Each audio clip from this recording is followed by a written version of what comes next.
I'm going to start today with the Communist Manifesto, which is one of the most banned books in the entire country and is now being actively propagandized in Florida school districts. So we will start there. Part 1. The history of all hitherto existing society is the history of class struggles. Freeman and slave, patrician and plebeian, lord and serf, guild master and journeyman, in a word, oppressor and oppressed, stood in constant opposition to one another, carried on an uninterrupted, now hidden, now open fight. A fight that each time ended either in a revolutionary reconstitution of society at large or in the common ruin of the struggling classes. In the earlier epochs of history, we find almost everywhere a complicated arrangement of society into various orders, a manifold gradation of social rank. In ancient Rome, we have patricians, knights, plebeians, slaves. In the Middle Ages, feudal lords, vassals, guildmasters, journeymen, apprentices, and serfs. And in almost all of these particular classes, again, other subordinate gradations. The modern bourgeois society that has sprouted from the ruins of feudal society has not done away with class antagonisms. It has only established new classes, new conditions of oppression, new forms of struggle in place of the old ones. Our epoch, the epoch of the bourgeoisie, shows, however, this distinctive feature. It has simplified the class antagonisms. Society as a whole is more and more splitting up into two great hostile camps, into two great classes directly facing each other, the bourgeoisie and the proletariat. From the serfs of the Middle Ages sprang the chartered boroughs of the earliest towns. From these boroughs, the first elements of the bourgeoisie were developed. The discovery of America, the rounding of the Cape, opened up fresh ground for the rising bourgeoisie.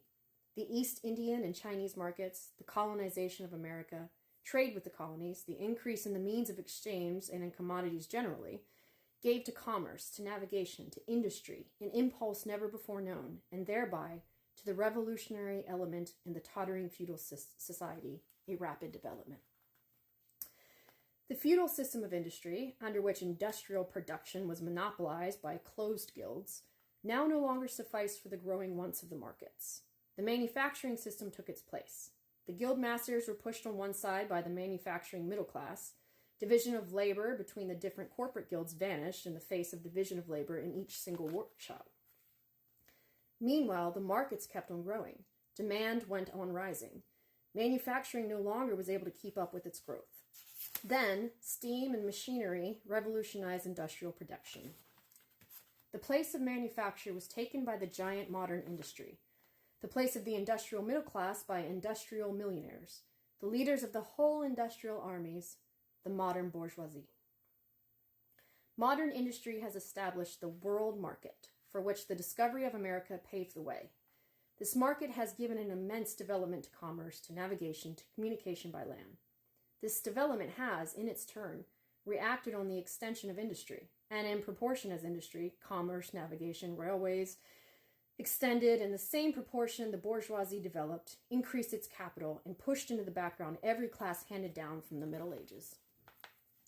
We see, therefore, how the modern bourgeoisie itself, the product of a long course of development of a series of revolutions in the modes of production and of exchange. Each step in the development of the bourgeoisie was accompanied by a corresponding political advance of that class. An oppressed class under the sway of the feudal nobility, an armed and self-governing association in the medieval commune, have an independent urban republic, as in Italy and Germany. There, taxable third estate of the monarchy, as in France. Afterward, in the period of manufacturing proper, serving either the semi-feudal or the absolute monarchy as a counterpoise against the nobility, and in fact a cornerstone of the great monarchies in general. The bourgeoisie has at last, since the establishment of modern industry and of the world market, conquered for itself, in the modern representative state, exclusive political sway. The executive of the modern state is but a committee for managing the common affairs of the whole bourgeoisie. The bourgeoisie historically has played a most revolutionary part.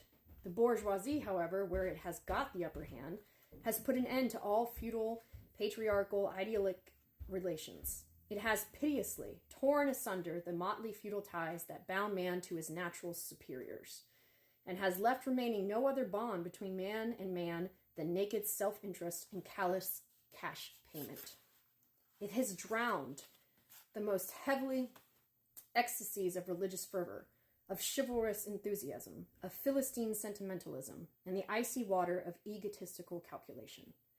It has resolved personal worth into exchange value, and in place of the numberless, indefeasible, chartered freedoms, has set up that single, unconscionable freedom, free trade. In one word for exploitation, veiled by religious and political illusions, it has substituted naked, shameless, direct, brutal exploitation. I'm keeping these videos, or at least I'm trying to about 5 minutes. Tomorrow we will pick back up and continue the Communist Manifesto.